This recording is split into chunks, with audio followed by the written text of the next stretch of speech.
Aleluia. Nós hoje vamos estudar a porção Shemot. Estamos começando o livro de Êxodo, nesse primeiro momento. E eu queria ler com vocês o capítulo 1 de Êxodo também. Amém. Que diz assim: Estes, pois, são os nomes dos filhos de Israel que entraram no Egito com Jacó. Cada um entrou com a sua casa: Ruben, Simeão, Levi, Judá, Issacar, Zebulon, Benjamim, Dan, Naftali, Gad, Aser e Aser. Todas as almas, pois, que descenderam de Jacó foram 70 almas. José, porém, estava no Egito. Sendo, pois, José falecido, e todos os seus irmãos e toda aquela geração, os filhos de Israel frutificaram e aumentaram muito, e multiplicaram-se, e foram fortalecidos grandemente. Aleluia. De maneira que a terra se encheu deles. Depois se levantou um novo rei sobre o Egito que não conhecia José, o qual disse ao seu povo: Eis que o povo dos filhos de Israel é muito e mais poderoso do que nós. Glória. Eia, usemos sabiamente para com ele, para que não se multiplique e aconteça que, vindo guerra, ele também se ajunte com os nossos inimigos e peleje contra nós e suba da terra. E os egípcios puseram sobre eles maiorais de tributos, para os afligirem com suas cargas, e edificaram a Faraó cidades de tesouros, Pitom e Ramsés. Mas, quanto mais os afligiam, tanto mais se multiplicavam, e tanto mais cresciam, de maneira que se enfadavam por causa dos filhos de Israel. E os egípcios faziam servir os filhos de Israel com dureza. Assim lhes fizeram amargar a vida com dura servidão, em barro e em tijolos, e com todo o trabalho no campo, com todo o seu serviço em que os serviam. Aleluia. Algumas coisas interessantes que eu queria destacar nesse texto. E, irmãos, eu não vou trazer nada novo hoje, porque quando eu estava orando e estudando durante a semana, o Senhor falou uma coisa para mim. Ele falou assim: você se esquece rápido demais. Nós nos esquecemos muito rápido. A nossa facilidade para esquecer quem é o nosso Deus é absurda. E para esquecer também quem nós somos. E isso não é um problema só meu e seu. Isso é um problema do ser humano. Isso já acontecia com o povo de Israel há alguns milênios atrás. Interessante que esse texto começa dizendo que os filhos de Israel frutificou. Mas não frutificou pouco não, gente. O texto diz que eles se tornaram mais numerosos que o próprio povo egípcio. Imagine você, brasileiro, carioca, de Niterói, ou de qualquer outra parte do Brasil. Imagina que você começa a ver na sua cidade um aumento de estrangeiros, de coreanos, de haitianos, de argentinos, e esse povo começa a crescer e tomar conta do negócio e começar a ter poder de aquisição, poder de compra, poder de venda, autoridade, e ao ponto de se tornar mais forte, mais poderoso do que você. Porque, irmãos, é exatamente isso que estava acontecendo. O Faraó está dizendo aqui, eles se tornaram não só mais numerosos, ou seja, imagina que hoje você vai andar na rua e vai ter mais estrangeiro do que brasileiro na rua. Como nós nos sentiríamos? E não só eram mais numerosos, mas eram mais poderosos. Eles tinham poder, irmãos. Eles tinham autoridade. Eles faziam negócios, eles faziam comércio. E isso gerou uma certa preocupação em Faraó. Uma coisa interessante aqui é que é a primeira vez que a palavra povo é usada para se referir aos descendentes de Jacó. E é exatamente aqui, no momento de maior aflição que esse povo passou, porque depois desse reconhecimento, desse medo que foi gerado em Faraó, o que aconteceu? Eles começaram a oprimir o povo. Começaram a trazer uma carga pesada sobre o povo. E esse foi um dos momentos de maior aflição do povo de Israel. Foi o momento em que a identidade deles começou a ser forjada. A nossa identidade é forjada no fogo. Quando você conhece uma pessoa no início da amizade, é tudo muito legal, não é? Você acha aquela pessoa fantástica, maravilhosa, você não vê erros, não vê defeitos, você admira a pessoa, você caminha com ela, você aprende com ela, você ensina. Começa a caminhar com ela de verdade, todo dia, conviver com ela. Aí vão começar a aparecer o quê? Os conflitos. Vão começar a aparecer as fagulhas, porque você vai começar a perceber quem aquela pessoa é de fato. E só quem sobrevive a essas fagulhas, a esse lapidar que existe no relacionamento humano, só quem sobrevive a isso é que vai saber o que é ter um amigo de verdade. Porque um amigo de verdade não é aquele que sempre está sorrindo, que sempre está bem. É aquele que sempre está com você. Independente se você está sorrindo, você está bem ou você está mal-humorado, é aquele que sabe te entender. Mas uma verdadeira amizade, ela é forjada como? Nas diferenças, nas dificuldades, no superar dessas dificuldades. A nossa identidade é forjada no fogo. Aleluia! Amém. E uma coisa interessante nesse texto, eu sou muito apaixonado pela palavra de Deus.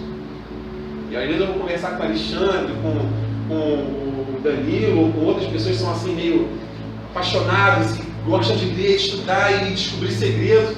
E às vezes a gente pega uma palavra chama outra, que chama outra, a gente vai ver 1h da manhã, 2, e você acabou fugindo do que estava estudando, porque uma coisa vai chamando a outra.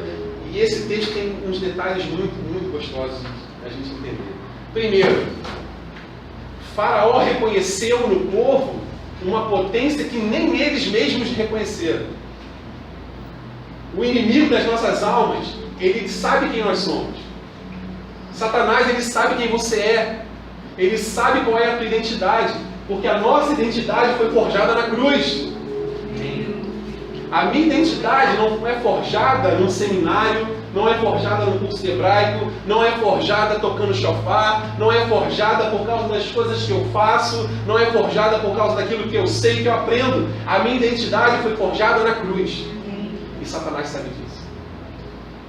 Ele também sabe que o mesmo Espírito que ressuscitou a Yeshua dos mortos habita em nós. Aleluia. Satanás sabe que eu e você somos potência nas mãos do Eterno. O grande problema é que nós mesmos não conseguimos ainda entender quem nós somos. E eu sei que eu já falei dessa questão da identidade, mas por que a gente vai falar de novo disso? Porque o Senhor veio me cobrar essa semana. Você esqueceu de novo. Você esqueceu. Você esqueceu para que foi chamado, você esqueceu da promessa, você esqueceu quem é o teu pai, você esqueceu o preço que foi pago por você, e por esquecer quem você é e da sua identidade que foi forjada na cruz, você se sujeita à escravidão. Se sujeita à escravidão do medo, se sujeita à escravidão do desapontamento. Irmãos, a nossa vida é uma luta diária. O pastor Marcelo falou uma coisa aqui que eu nunca mais esqueci. Quando você aceitou Jesus, você foi trazido para um reino. Só que uma coisa que não é muito dita ultimamente é que esse reino para o qual nós fomos trazidos está em guerra. Porque há um inimigo que quer destruir a tua vida, que quer destruir o teu casamento, que quer destruir os teus sonhos, que quer destruir a tua empresa, que quer roubar a tua alma, que quer te levar para a morte, que quer te afastar do eterno. E esse inimigo não brinca.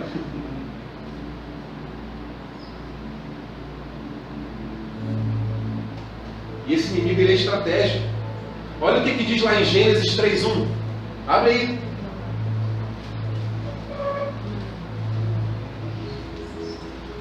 Gênesis 3:1 diz assim: ora, a serpente era a mais astuta que todas as alimárias do campo que o Senhor Deus tinha feito. E esta disse à mulher: é assim que Deus disse? Não comereis da árvore do jardim? Irmãos, nós sabemos que essa figura da serpente aqui, quem ela representa, não sabemos? Todo mundo sabe? E aqui está dizendo que ela é mais astuta do que qualquer outra. O nosso inimigo, ele é astuto, ele é estratégico, ele não tem pressa. Os projetos dele não são a médio e curto prazo. Os projetos do inferno contra as nossas vidas, contra o propósito de Deus nas nossas vidas, é a longo prazo. Ele vai investir o recurso que for necessário, o tempo necessário, vai usar as pessoas que forem preciso usar para tirar você do propósito.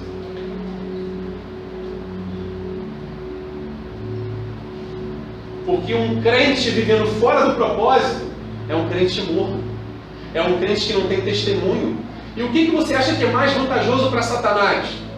Que você se afaste da igreja e se perca?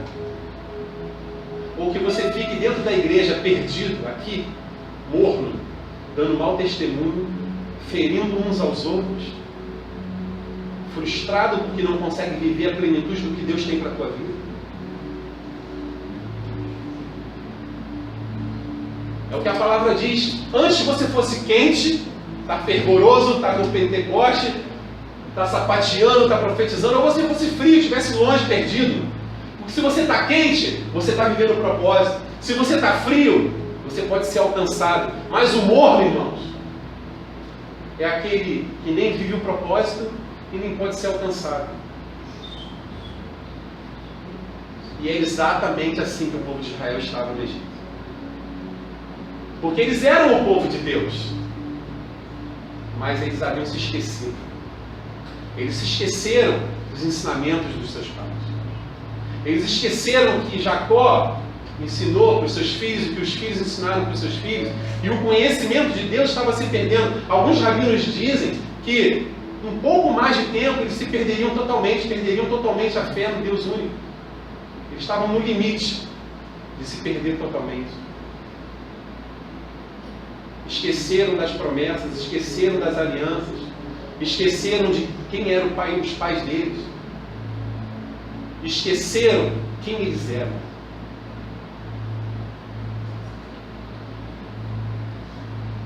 E aí eu faço uma pergunta: como você se vê? Eu fico impressionado com quantas vezes eu já falei isso, outras pessoas já falaram sobre isso. Mas a Bíblia não fala que a gente tem que inculcar na criança. Tem que inculcar, repete, até entender. É isso que o Eterno está fazendo conosco. Porque o Eterno, Ele nos ama. E um crente vivendo fora do propósito desperdiça o preço que foi pago na cruz. Um preço altíssimo foi pago para que vivêssemos coisas grandes, para que vivêssemos um propósito. E quando eu não vivo esse propósito, eu desperdiço por esse preço. Irmãos, o inimigo, ele se antecipa. Não dizem que... É a Bíblia que diz, eu não sei, às vezes eu confundo se é ditado ou se é Bíblia, me ajudem. Os filhos das trevas são mais prudentes que os filhos da luz. Onde é que está isso? Em que lugar da Bíblia? Quem acertar, ganha uma pedra na coroa. Brincadeira, gente. Os filhos das trevas são mais prudentes que os filhos da luz. Olha o que Faraó disse. Êxodo 1:10. Eia, usemos sabiamente. Olha isso, irmãos. Preste atenção nos detalhes. Usemos sabiamente, sejamos astutos. Vamos montar uma estratégia. Usemos sabiamente para com esse povo, para que não se multiplique e aconteça que, vindo a guerra, eles também se ajuntem com os nossos inimigos e pelejem contra nós. E suba a terra. Como é que está? Tem alguma tradução diferente? Suba a terra. Tem crente com Bíblia aí, gente? Deixar a terra de uma vez. Deixar a terra de uma vez. Sabe por quê? Numa tradução está suba e no outro está deixar a terra. O termo para subir aqui é Alá. Essa mesma palavra Alá é de onde tira a raiz de Aliyah, que é um retorno para Israel. Por quê? Considera-se que Israel, independente de estar mais baixo ou mais alto no nível do mar, se você vai para Israel, você sobe. Então o judeu ele faz Aliyah, ele sobe para Israel. A raiz de Aliyah é Alá. Al é sobre. Né? Quando você fala assim, Hasefer al-Shulchan. Hasefer al-Shulchan. O livro al-Shulchan. O livro está sobre a mesa. É a mesma coisa. Só que essa raiz, ela também tem um significado, sabe de quê? De elevação. Também tem ela é raiz para frutificar e florescer. Satanás, ele tem estratégias, ele tem planos, ele tem projetos para impedir que eu e você nos ergamos, frutifiquemos, floresçamos. Porque ele sabe que a partir do momento que eu e você entendermos quem nós somos, qual é a nossa identidade, qual é o nosso chamado, quando entendermos a potência que nós temos, o negócio vai ficar feio lá dentro. Parte disso nós herdamos da igreja. Porque a igreja que vivemos hoje, ela veio de um histórico da igreja romana em que fez uma separação entre o clero e o leigo. O clero é o dono da autoridade, da santidade, da palavra, da interpretação, e o leigo não sabe nada. E a gente, na igreja evangélica protestante, da restauração, a gente ainda herdou muito isso, em que nós temos uma classe de liderança que tem a autoridade, que tem o poder, que tem a revelação, que tem a santidade, e nós somos os discípulos, nós somos os servos. E a gente tem que depender. Irmãos, o véu rasgou. Não há nada que impeça a mim e a você de entrar no Santo dos Santos e de exercer autoridade espiritual sobre a nossa casa, sobre a nossa família, sobre o nosso trabalho.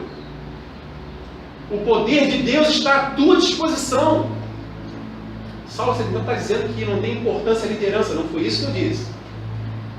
Qual é a diferença de um homem que se levanta para assumir aqui o pastoreio da igreja? Ele assume um nível mais alto de responsabilidade.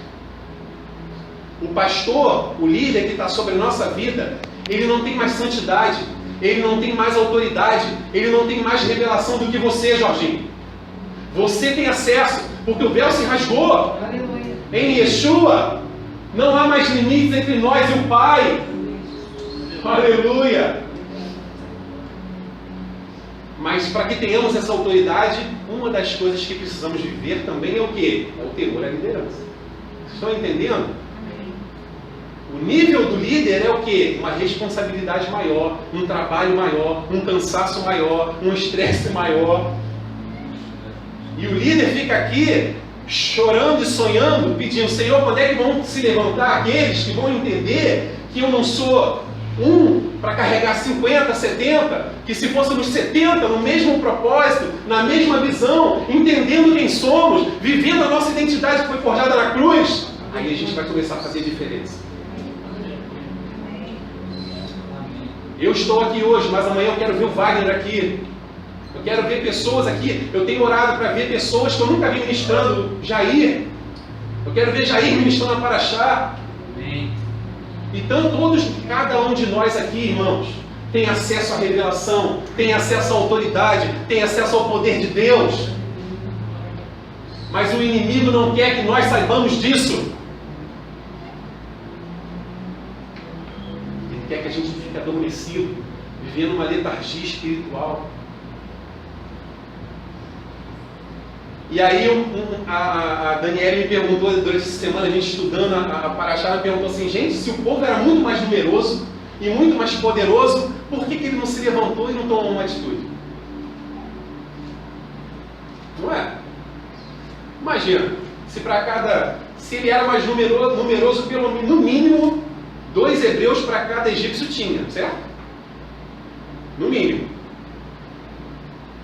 E ele era mais poderoso, por que ele não fez nada? Por que ele se permitiu ser escravizado? Por que ele se permitiu ser subjugado à opressão, à cultura, ao engano, à exploração? Eles foram explorados, irmãos. Aqui no versículo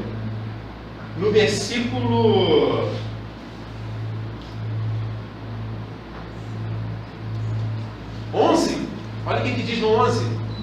E os egípcios puseram sobre eles maiorais de tributos, cobradores de impostos. Eles foram explorados. E sabe o que isso me lembra?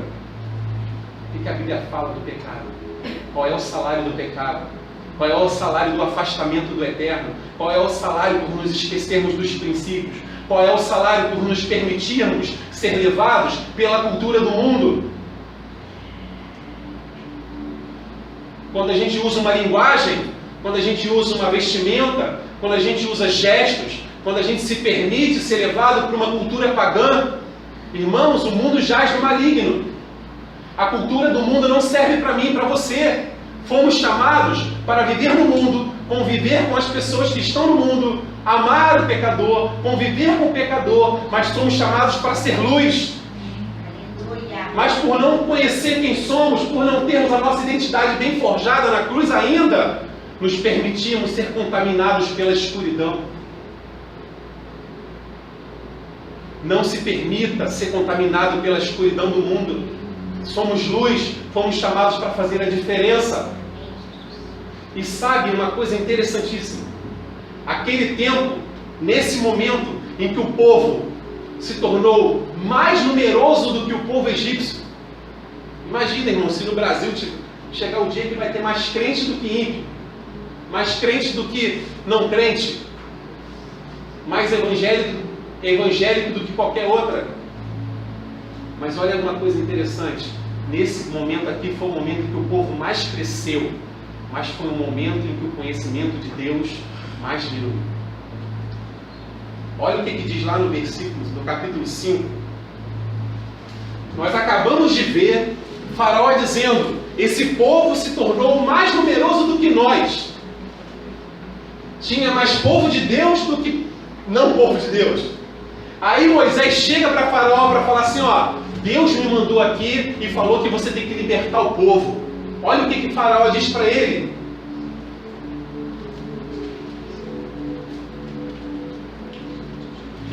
Capítulo 5. E depois foram Moisés e Arão e disseram a Faraó, assim diz o Senhor Deus de Israel, deixa ir o meu povo, para que lhe celebre uma festa no deserto. Mas Faraó disse, quem é o Senhor? Cuja voz eu ouvirei, para deixar ir Israel. Não conheço o Senhor, nem tampouco deixarei ir Israel.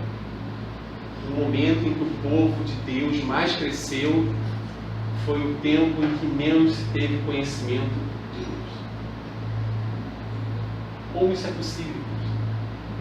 Alguma semelhança com os dias de hoje? Saulo, você está dizendo que Deus não é conhecido no Brasil? Eu tenho uma igreja em cada esquina. São Gonçalo, então, às vezes são 2 por quarteirão, 3. Nós temos dezenas, milhares de igrejas, de congregações, de crente evangélico, o que quer que seja. Mas aí eu faço uma pergunta para você. Quantos por cento desse povo que se diz crente, desse povo que se diz povo de Deus, quantos por cento dessa nação que se diz eleita, realmente revela a essência de quem Deus é? Quantos de nós temos revelado o amor de Deus na sua genuinidade? Não só com músicas bonitas, não só com uma roupa de crente, não só com um banner lá com uma frase bonita no Facebook. É muito fácil postar uma frase bonita no Facebook, difícil, muito difícil, é vivermos a essência de quem Deus é em nós, para que isso seja refletido através de nós e o mundo possa conhecer quem Deus é de verdade. Porque o Deus que o mundo está conhecendo é um Deus falso, é um Deus ganancioso, é um Deus rude, é um Deus perverso, é um Deus vingativo. Porque é esse o Deus que temos revelado, com as nossas divisões, com a forma como que temos manipulado as pessoas, a forma como que temos usurpado as pessoas com os enganos. E quando digo nós, me coloco como corpo, porque o corpo não é a minha congregação. O Eterno não vai casar com milhares de noivos, só existe uma noiva, e eu faço parte dessa noiva. E quando um pastor engana uma ovelha, e num programa de televisão mente, usurpa, ele está ferindo a noiva, ele está contaminando a noiva, e eu e você fazemos parte dessa noiva. E temos o dever, somos chamados, e o Senhor nos tem convocado para fazer alguma coisa, para sair da passividade, para sair do comodismo. Sabe por que aquele povo não reagiu? Porque ele estava acomodado, porque ele estava confortável, porque ele estava assimilado pela cultura do Egito, pelas cebolas do Egito. Só que o pecado tem o seu preço. E quando o preço começou a ser cobrado, eles começaram a aclamar o Eterno. Não foi isso que aconteceu? Mas Deus é tão maravilhoso. Ele é tão maravilhoso, mas Ele é tão maravilhoso que independente do quão longe a gente vá, do quão profundo a gente cave, do quão terrível a gente possa achar que é o nosso pecado, o amor dele nos alcança. O amor dele nos alcança. O amor dele te alcança. Não existe pecado que o amor dele não possa te alcançar. O amor de Deus só não alcança quem não quer viver isso. Enquanto o povo estava acomodado, nada aconteceu. Mas a partir do momento que o povo começou a clamar, o que foi que o Eterno disse para Moisés? Eu ouvi. E o Senhor te ouve. Aleluia. O Senhor está te ouvindo. Pode não parecer, mas Ele está te ouvindo. E no meio de toda aquela passividade, no meio de toda aquela mornidão, duas mulheres se levantaram. Vamos ler o que está escrito aqui no capítulo 1. A partir do versículo 15.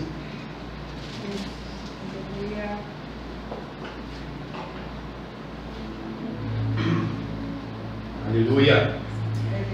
E o rei do Egito falou às parteiras das hebreias, das quais o nome de uma era Sifrá e o nome da outra Puá, e disse: quando ajudares no parto as hebreias, e as virdes sob os assentos, se for filho, matai, se for filha, então viva. As parteiras, porém, temeram a Deus, e não fizeram como o rei do Egito lhes dissera. Antes conservavam os meninos com vida.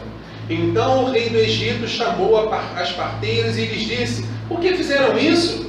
Por que guardaram os meninos com vida? E as parteiras disseram a Faraó: é que as mulheres hebreias não são como as egípcias, porque são vivas. E já têm dado à luz aos filhos antes que a gente chegue para ajudar. Portanto, Deus fez bem as parteiras, e o povo se aumentou e se fortaleceu muito. E aconteceu que, como as parteiras temeram a Deus, estabeleceu-lhes castas. Irmãos, alguns comentaristas dizem que essas parteiras poderiam ser egípcias. Aqui diz que eram as parteiras dos hebreus, mas tem comentaristas que dizem que seriam duas egípcias. Sendo elas egípcias ou não, duas mulheres, duas pessoas, dois seres humanos destemidos, tiveram coragem de se levantar no meio da passividade, no meio da mornidão, e puseram a sua vida em risco. Irmãos, elas mentiram, para a maior autoridade que havia na terra naqueles tempos. Elas estavam dispostas a dar a própria vida por uma causa. Elas estavam dispostas a dar a própria vida por um propósito. E alguém pode falar assim: poxa, mas elas mentiram e Deus abençoou? É uma coisa estranha, não é? Tem algo interessante dentro do pensamento judaico que diz que somente 3 pecados não podem ser cometidos para preservar uma vida. Que é o pecado da idolatria, imoralidade sexual e dar um inocente para ser entregue no lugar de outro. Saulo, mas isso é bem diferente da cultura cristã. É, mas é o que está na Bíblia. Elas mentiram. A mentira não é pecado? Satanás não é o pai da mentira? É. Mas Eclesiastes diz o quê, irmãos? Não seja demasiadamente justo, nem demasiadamente ímpio. Elas arriscaram a própria vida. E elas mentiram sim, por uma causa maior que a delas. Não foi para esconder um erro delas, não foi para se dar bem, não foi para enganar alguém, não foi para ludibriar outra pessoa. Elas estavam dispostas a pagar o preço que fosse pelo propósito. E nós, irmãos? E você? Até onde você está disposto a ir pelo propósito que Deus tem na tua vida? Porque a gente se entrega muito fácil. A gente vem para um culto como esse, a gente é incendiado, a gente chora, a gente ora em línguas, porque o louvor é bonito, é envolvente. Vem o Pedro com essa unção e traz algo de Deus através da vida dele que transborda e nos contagia, nos leva junto com ele. E a gente sai daqui flutuando. Mas quando chega lá fora, a gente não resiste ao primeiro convite. A gente não resiste à primeira mensagem do WhatsApp. Até onde a gente está disposto a ir?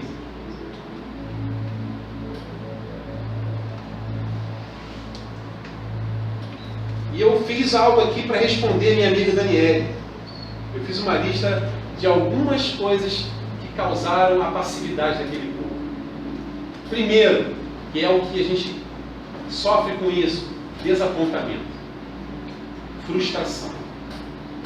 Às vezes a gente começa bem, recebe uma palavra profética, recebe um direcionamento, é ou não é? É cheio do Espírito, lê o texto, parece que o texto pula em 3D assim, Deus está falando comigo, o louvor, e você sai com aquele calor, e aí você vai para o desafio, e aí você se frustra, você se decepciona. Isso é a primeira coisa, é o primeiro nível. Mas olha o que diz lá Coríntios, 2 Coríntios 4:8. Em tudo somos atribulados, mas não angustiados, perplexos, mas não desanimados. Irmãos, uma ficha precisa cair na nossa mente, na mente do povo de Deus. Andar com Deus não significa que você não vai ter problema. Porque tem gente que ainda acredita que se você dá uma oferta, se você dá 20%, 30%, você dá o anel, a aliança, o carro, você está se eximindo de problemas, você está se eximindo de desafios, está se eximindo da sua responsabilidade. Não é assim que funciona. Deus não é brinquedo, o reino de Deus não é um mercado. Eu creio na prosperidade bíblica, mas não como uma barganha, como uma consequência de uma vida alinhada com os propósitos de Deus.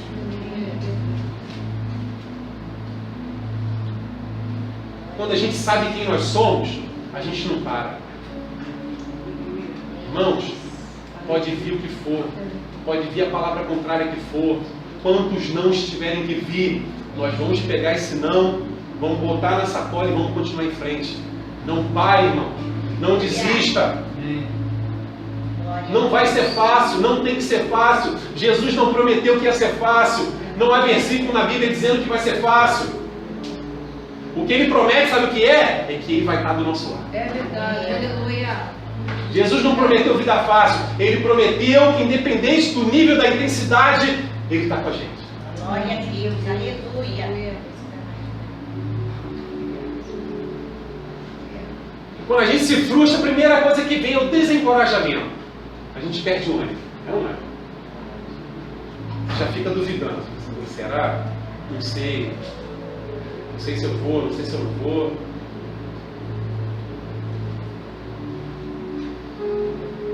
Deuteronômio 1, 21 e 28 diz assim: Eis aqui o Senhor teu Deus tem posto essa terra diante de ti.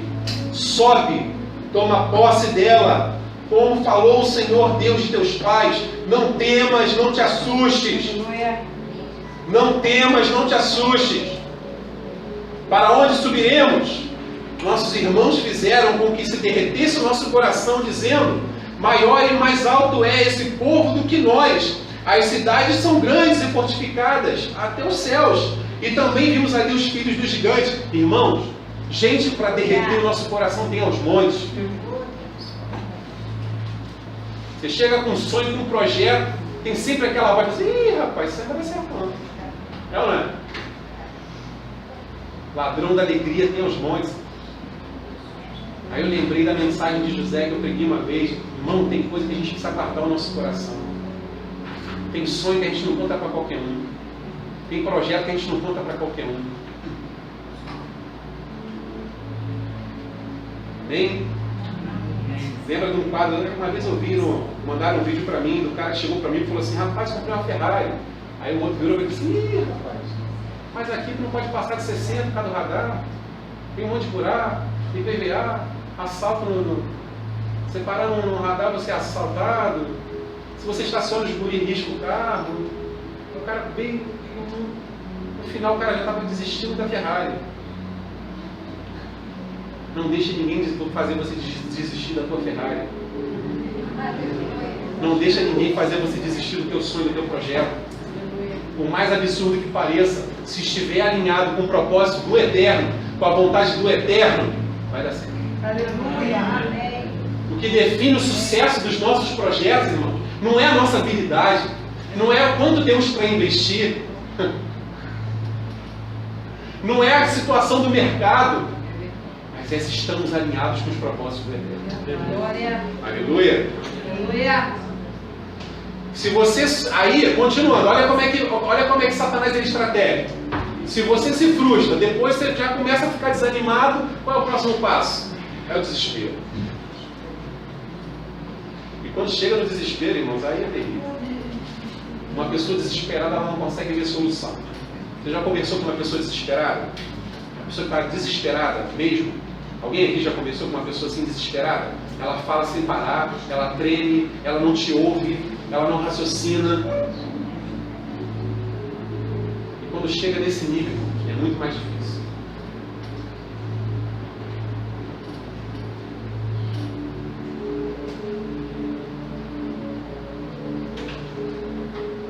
E eu vou ler de novo 2 Coríntios. Em tudo são atribulados, mas não angustiados. Irmãos, olha que interessante. Em uma vez ou outra eu sofro uma tribulaçãozinha. É isso que está dizendo ali? Olha o que ele está dizendo. Em tudo somos atribulados.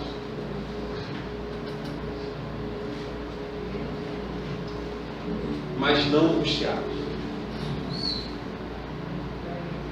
Perplexos, mas não desanimados. Depois do desespero vem a dúvida. A gente já começa a questionar Deus, já começa a duvidar de todo mundo, já começa a desconfiar do sócio, já começa a desconfiar da esposa, já desconfia do amigo, a pessoa perde a fé. Hebreus 3,12 diz assim: vede, irmãos, que nunca haja em qualquer um de vós coração mau e infiel para se apartar do Deus vivo. Hebreus também diz, sabe o que, irmãos? O Espírito do Senhor não tem prazer naqueles que Retrocedem. nós não somos daqueles que retrocedem. Uma outra estratégia do inimigo é desviar nossa atenção. Eu acho que isso é uma das coisas que mais acontece com a gente hoje. A gente tem tanto entretenimento, a gente tem tanta informação. Se você para ver um vídeo legal, engraçado no YouTube, um puxa o outro, e puxa o outro, e puxa o outro. Quando você vê, você diz: uau, eu fiquei 2 horas aqui no YouTube, né? E tem coisas muito legais. Eu gosto muito de ver comédia, Mas a maior estratégia do inimigo também, irmãos, é desviar nossa atenção, nos tirar do foco, nos tirar do propósito. Mateus 14:30 diz assim: mas sentindo o vento forte, teve medo. E começando a ir para o fundo, clamou, dizendo: Senhor, salva-me. Pedro viu Jesus caminhando sobre as águas. O que Jesus falou? Vem, cara, vem dar um rolê comigo aqui, de boa aqui em cima da água. Imagina isso, mano. Que coisa louca. Vocês conseguem imaginar isso? Fisicamente mesmo, de verdade? Você está no barco ali e bota o pé, não vai afundar, vai afundar. Não afundou. Derrubar a mão. A gente não sabe quantos passos ele deu, não diz, né? Mas Pedro andou, cara. Que fé, que ousadia. Que ousadia, você teria coragem? Ele foi ousado, ele creu, ele teve fé, ele foi em direção ao propósito, ele foi em direção a Yeshua. O que aconteceu no percurso? Distração. Quais são as distrações que tem que tirar do propósito? Paulo diz o seguinte, que a gente tem que tirar das nossas vidas o pecado e o... Quem sabe? Embaraço. Qual o versículo que diz isso? Eu sou péssimo para guardar versículo. Depois quem souber me fala. A gente tem que tirar de nós o pecado e o embaraço. Sabe o que é o embaraço, irmãos? São coisas que não são pecado. São coisas que não nos afastam de Deus. São coisas que não entristecem o coração de Deus, mas que nos distraem, que nos tiram do propósito, que nos impedem de viver uma qualidade de vida na presença. Para que Satanás precisa nos levar para o pecado se ele pode distrair a gente? Você pode não estar pecando, mas está tão distraído que não vai viver o propósito. Cuidado com as distrações. Quais são as distrações da sua vida? Eu não vou mais mandar fazer negócio de lista, não. Eu vou dar um testemunho aqui. A última vez que eu ministrei, eu falei para fazer uma lista das pendências, né? Lembra? Quem lembra? Eu falei, irmãos, a gente não pode ficar deixando pendência. Vamos fazer a lista das pendências. Irmão, estou sofrendo. Mas está sendo uma bênção. No início foi sofrido. Eu já reformei meu quarto, estou consertando as coisas em casa. Tem que dar testemunho, gente. Aleluia. E aí minha esposa falou, glória a Deus, tem que pregar e tem que viver. É isso aí. Eu estou surpreso, irmão. Eu descobri que eu sabia fazer coisa que eu nem sabia que eu sabia fazer. Gostaram da minha frase? Ela já está preparando outra para você depois dela. Minha esposa fica ali, ó, só. Ó, você falou isso lá, interessante, né? Tem os maridos aí que ficam bravos comigo quando eu fico falando de lavar a louça, varrer a casa e tal.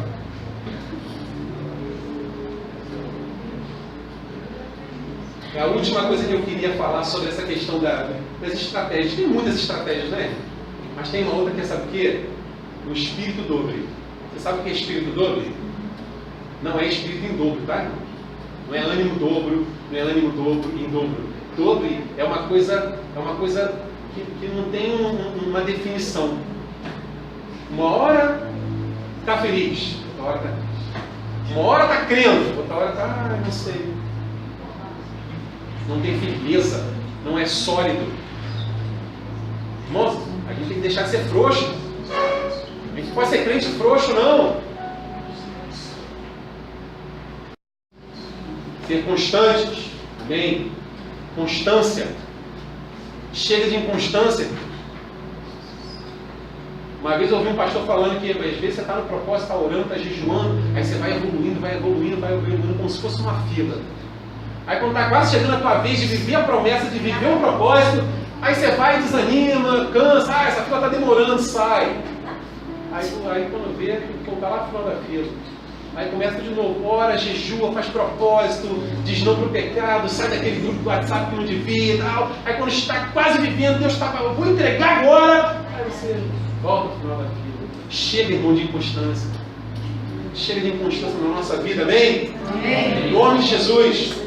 Tiago 5,8 diz assim, chegai-vos a Deus, e Ele se chegará a vós. Alimpai-vos as mãos, pecadores, e vós de duplo ânimo, purificai os corações. Amém? E aí eu faço uma pergunta, quem se levantará? Quem vai ter coragem de arriscar a própria vida? Porque, irmãos,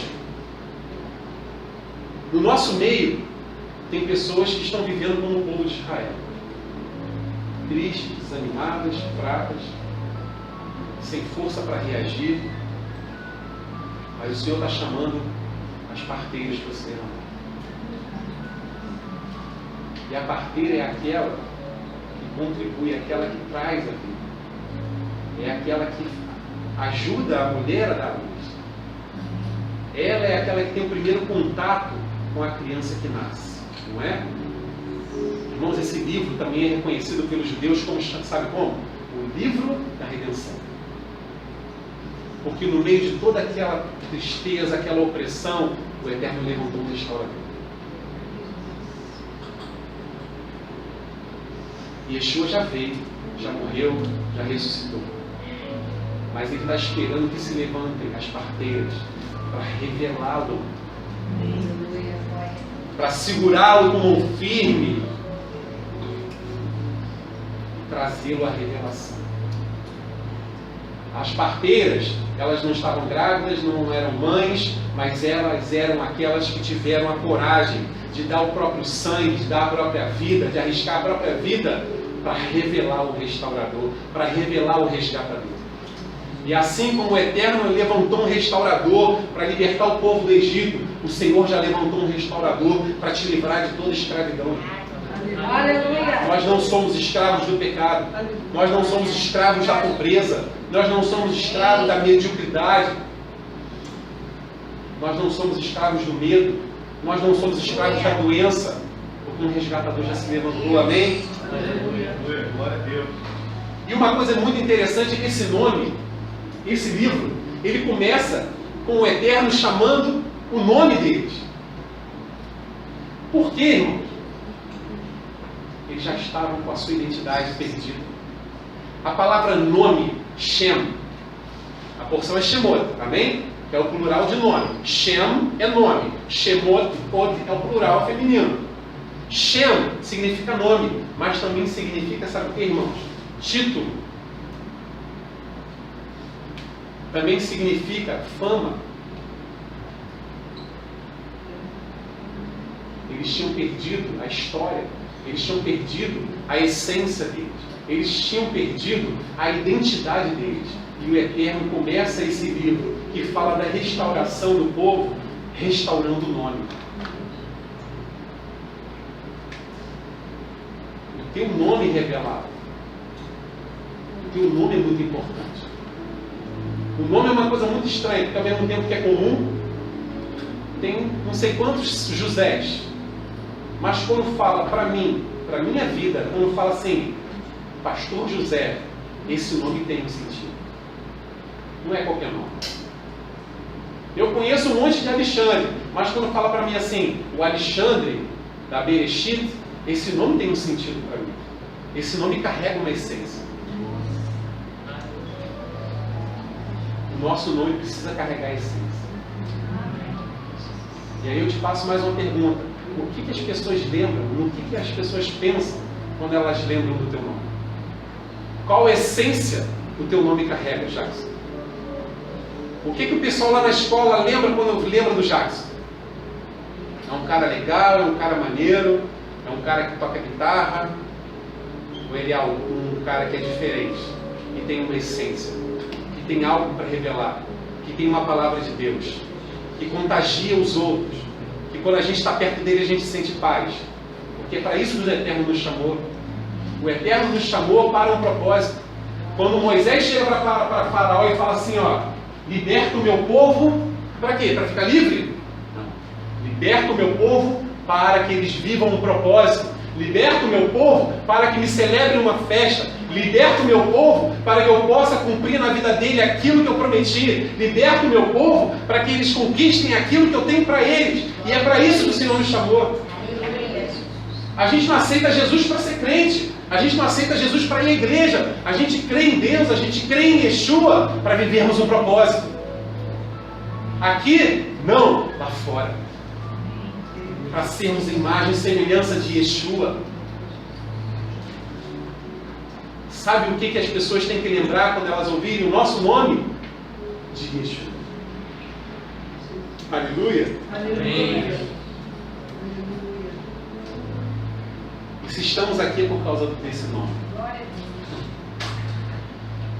E eu queria falar para você um pouquinho sobre a tua identidade. Vou lembrar, eu tenho uma lista, só tem mais 2 páginas só aqui no meu esboço, tá, gente? Falta pouco. E essa lista aqui eu coloquei no último minuto, que o Senhor falou no meu coração. Faz essa lista para lembrar, para você lembrar quem você é. Para você lembrar o que o teu nome representa. Primeiro, você é amado por Deus. 2 Tessalonicenses. Segundo, aperfeiçoado em todo bem. Colossenses. Chamado por Deus. Quarto, cidadão da pátria celestial. Nossa pátria não é aqui. Nós temos uma cidadania nos céus. Co-herdeiros com Cristo. Sabe o que é co-herdeiro? Isso quer dizer que a mesma herança que Jesus tem direito, você também tem. Você entende isso? O propósito do Eterno é ter filhos semelhantes a Yeshua e derramar sobre esses filhos a unção, a autoridade que havia sobre Yeshua. Isso é muito sério, irmão. Somos embaixadores em nome de Cristo. Ou seja, nós somos a representação do nome dele. Foi o que eu acabei de dizer. Quando as pessoas olham para a gente, falam conosco, falam de nós, o que deve vir no coração delas é o quê? A essência de Cristo. Somos escolhidos por Deus, feitura de Deus para boas obras. Somos filhos, somos frutíferos, somos guardados em Cristo. Quando você sentir medo, lembra disso. Ele guarda você. É Ele que te protege. Somos guiados pelo Espírito Santo. Se nós nos sujeitamos a Ele, à voz dEle, à vontade dEle, nossas decisões vão ser boas. Porque a gente vai estar sendo conduzido por Ele. Somos herdeiros de Deus. Se Deus é dono de tudo, eu sou herdeiro de Deus. Aqui eu tenho direito a tudo. Mas mais uma coisa que eu já falo e vou repetir: se eu tenho direito a tudo e não vivo esse tudo, por quê? Porque ainda não alcançamos a maturidade para receber esse tudo. Meu filho é doido para dirigir meu carro. O meu carro é dele, tudo que eu tenho é dele, é da minha esposa, é nosso. Mas eu posso dar o meu carro, a chave na mão dele? Porque eu sou mau? Porque isso vai ser ruim para ele. Tem coisas que Deus ainda não derramou sobre a nossa vida, porque ainda não alcançamos o nível de maturidade para saber lidar com isso. E o que está faltando não é o Deus, não é o tempo de Deus, é eu me alinhar. Somos imitadores de Deus, justificados pela graça, somos livres de condenação, nenhuma condenação há sobre a tua vida, irmão. Satanás, ele te convence a cair. Quando tu cai, ele fica te acusando para tu não levantar. Foi o que o faraó fez com o povo. O que ele falou? Vamos oprimir eles, para eles não levantarem. Satanás não quer que você levante, entenda isso. Satanás não quer que você entenda a autoridade que você tem, porque ele sabe que a hora que você fizer isso, você vai fazer a diferença onde você for. Somos justificados pela graça, livres de condenação, livres para não pecar, somos mortos para o pecado, somos luz, somos nascidos de Deus, somos nova criatura, parte da família de Deus,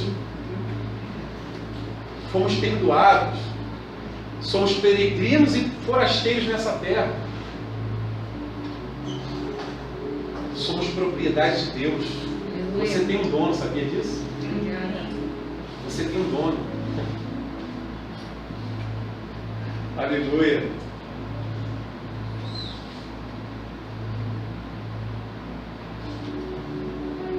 Somos protegidos do maligno. Somos purificados. Somos reconciliados com Deus. Somos redimidos pelo sangue de Cristo.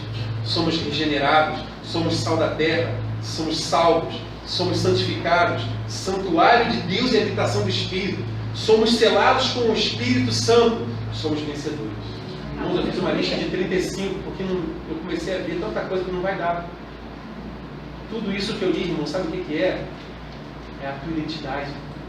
É aquilo que foi forjado na cruz da tua vida. E tem gente se contentando em ser membro de igreja. É isso que eu não entendo. Deus não te chamou para ser membro de igreja. Deus te chamou para ser igreja, onde quer que você vá. Para ser luz, para revelar a glória dEle, para manifestar o poder dEle, para transmitir o amor dEle.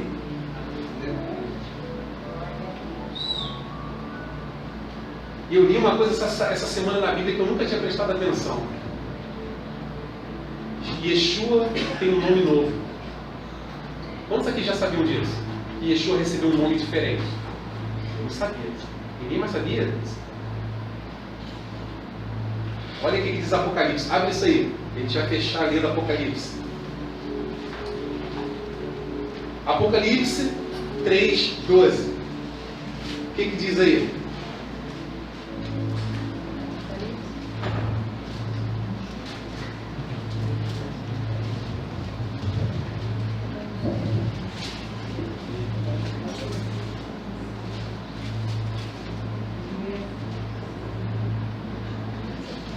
Apocalipse 3:12 diz assim: a quem vencer, eu farei coluna no templo do meu Deus, e dele nunca sairá.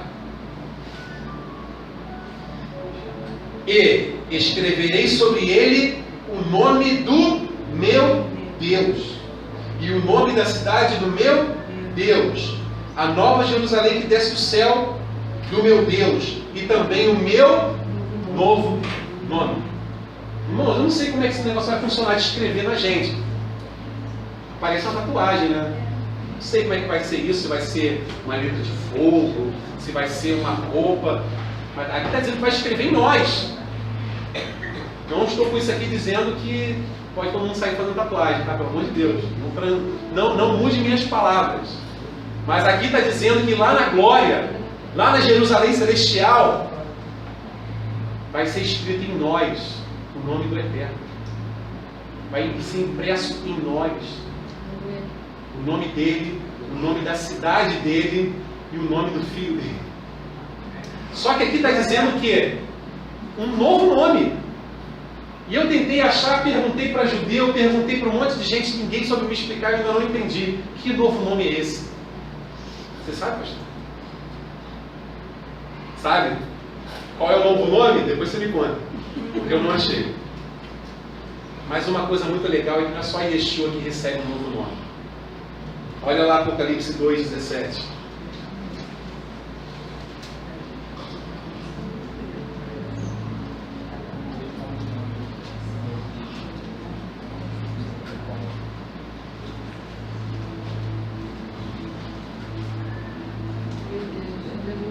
Quem tem ouvidos, ouça o que o Espírito diz à igreja. Ao que vencer, darei eu a comer do maná escondido. Eu quero comer esse maná, irmãos. Dar-lhe-ei uma pedra branca, e na pedra um novo nome, escrito, o qual ninguém conhece, senão aquele que o recebe. Tem um nome guardado para você. E sabe uma coisa interessante? Sabe de onde veio esse negócio da pedra branca? Isso era uma forma de convite. Era como se fosse um convite para você poder entrar no casamento. Pegava uma pedra branca para você ter isso e apresentar isso para entrar na festa. Sabe o que isso quer dizer? Vai ter uma festa no céu, não vai? O Senhor, através do seu sangue, nos retira do Egito, nos faz levantar, subir daquela terra, forja em nós uma identidade, enche-nos com o seu poder, com a sua autoridade, com a sua unção, e nos dá um convite. Ele está esperando a gente lá. E aí, para fechar, volta lá para Êxodo.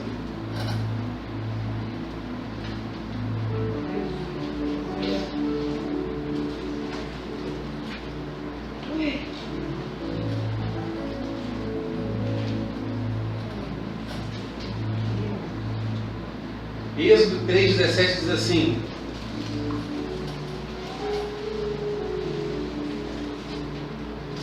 vamos ler do 16. Do 15. Do 14. Vamos ler o capítulo todo. É tanta coisa boa, irmãos. Aleluia. E disse Deus a Moisés: serei o que serei. Disse mais: assim dirás aos filhos de Israel: eu sou, eu serei, me enviou a vós. E Deus disse mais a Moisés: assim dirás aos filhos de Israel: o Senhor, o Deus de vossos pais, o Deus de Abraão, o Deus de Isaque, o Deus de Jacó, me enviou a vós. Esse é o meu nome eternamente. E esse é o meu memorial de geração em geração. Vai e ajunta os anciãos de Israel e diz-lhes: o Senhor, o Deus de vossos pais, o Deus de Abraão, de Isaque e de Jacó, me apareceu dizendo: certamente vos tenho visitado e visto o que vos é feito no Egito. Portanto eu disse: farei vocês subirem da aflição do Egito, a terra do Cananeu, do Eteu, do Amorreu, do Ferezeu, do Eveu e do Jebuseu, a uma terra que mana leite e mel. Eu queria fechar com isso aqui. O Senhor, o Deus de Abraão, Isaque e Jacó, Ele vai nos fazer subir da terra da nossa aflição. Ele vai nos fazer subir da escravidão. Irmãos, tem coisas que ainda nos aprisionam. Tem sentimentos que ainda nos aprisionam. Tem relacionamentos que nos aprisionam. Tem lugares que nos aprisionam. Mas o Senhor está dizendo para nós essa noite: eu tenho o poder para te livrar de toda escravidão. Aleluia! Glória a Deus. Tudo que você precisa fazer é clamar. E o Senhor vai te fazer subir de nível. O Senhor vai te elevar. O Senhor vai te elevar. Amém. E Ele tem um convite para entregar para você. Mas depende de você. O Cordeiro já foi morto, já ressuscitou, a festa já está organizada, já está tudo pronto. O convite já foi feito.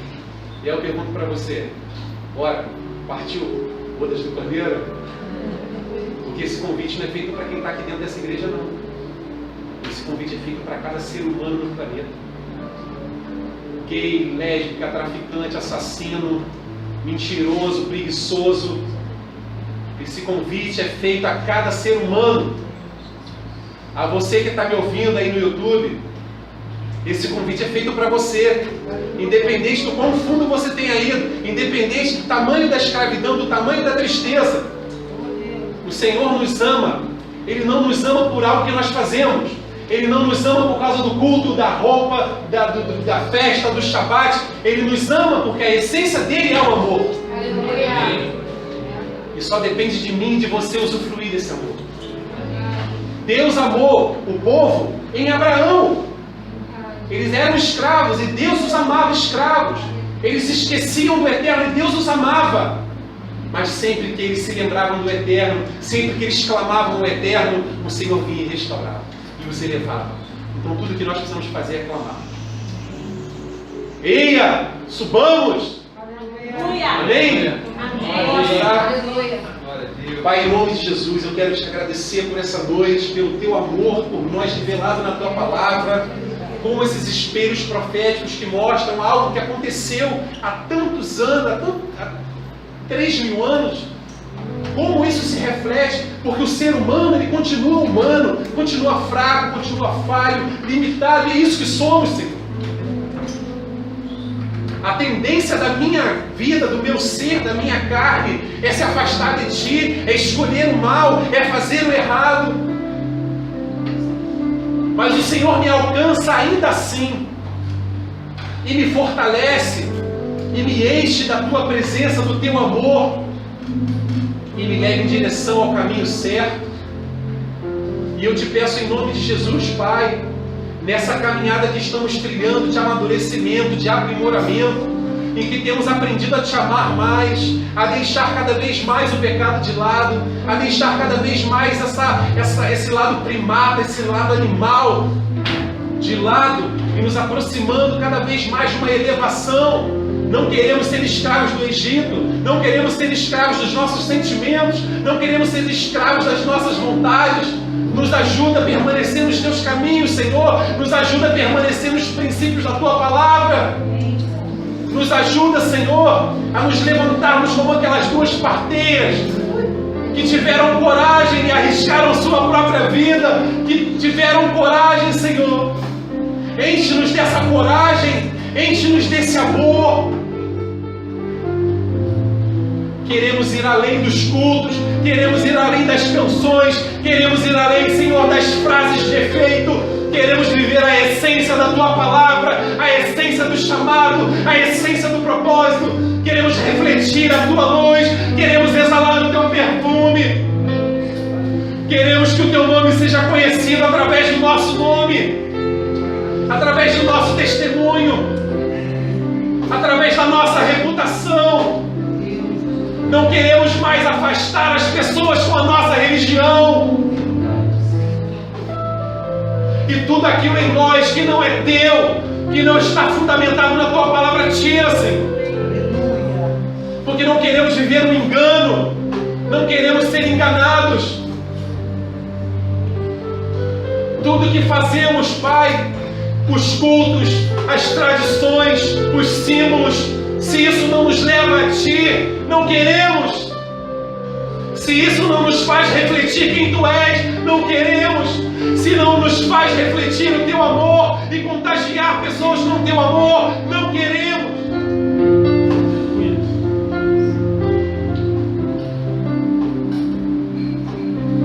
Te pedimos em nome de Yeshua